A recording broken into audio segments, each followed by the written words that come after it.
ইবলিস সেদিন বলবে আমি যা বলছি সব বিশ্বাস করছি। তো ইবলিস আমরা যখন ঘুমাই, সহিহ বুখারীর 1142 নম্বর হাদিস কয়টা গিট দেয়? ইয়াদরিবু কুল্লা উকদাতিন আলাইকা লাইলুন তাওয়ীল ফারকুদ।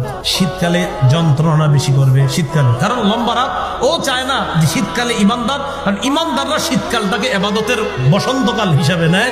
শীতকালে রাত বড়, আল্লাহর সাথে সম্পর্ক তৈরি করার একটা সুবর্ণ সুযোগ। তো ইবলিস কি করে? গিট দেয়ার কয় লাইলুন তাওয়ীল, রাত এখন অনেক বাকি আছে, ফারকুদ, ঘুমাও ঘুমাও। ইবলিস কয় হ্যাঁ এটা কিন্তু হাদিসের কথা, আলাইকা লাইলুন তাওয়ীল ফারকুদ, এই রাত এখন অনেক লম্বা, ঘুমাও ঘুমাও।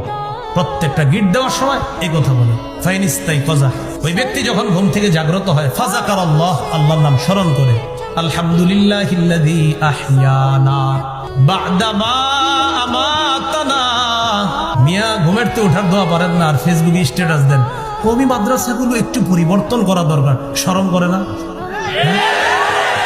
বক্তব্যের বাচ্চা একটা দাঁড় করায় দেন, ও আপনারে সব শোনায়া দিবে। এখনো ওই বাচ্চা প্রস্রাব করে যে ঢিলা লইতো এটাই জানে না, কিন্তু ও আপনারে সবগুলা দোয়া মুখস্থ শোনায় দিবে। আর আপনি লিখতেছেন এটা একটু পরিবর্তন করা দরকার, শরমত করার কথা। ঘুম থেকে ওঠার দোয়া পারে না, ঘুমে যাওয়ার সময় দোয়া পারে না। মাদ্রাসাগুলোকে একটু এটা করা দরকার, সেটা এরকম যদি কেউ কয় না, শ্বাস করে ওরে বলবেন কি ঘুমে যাওয়ার দোয়াটা করবেন এরকম। আমি শিওর তো আপনি 100 জনে 90 জনে করবো এটা কোনো কথা করবেন? হ্যাঁ এটাই কথা কর। হ্যাঁ ঘুমে যাওয়ার দোয়া পারে না, ঘুম থেকে ওঠার দোয়া পারে না। বাচ্চা প্রস্রাব কি নাপাক পাক এগুলা সে খালি শিখছে, বুঝে না এখনো। ও বুঝে যে প্রস্রাবখানায় যাইতে এই দোয়া, বের হয়ে এই দোয়া। বয়স হলো 5, 5.5, 6, ও তো এখনো বুঝেই না মাসালা কি জিনিস, কিন্তু মুখস্থ করে ফেলছে যে যাওয়ার সময় এই দোয়া, বের হওয়ার সময় এই দোয়া, ঘুমে যাওয়ার সময় এই দোয়া, ওঠার সময় এই দোয়া, খাওয়ার সময় এই দোয়া।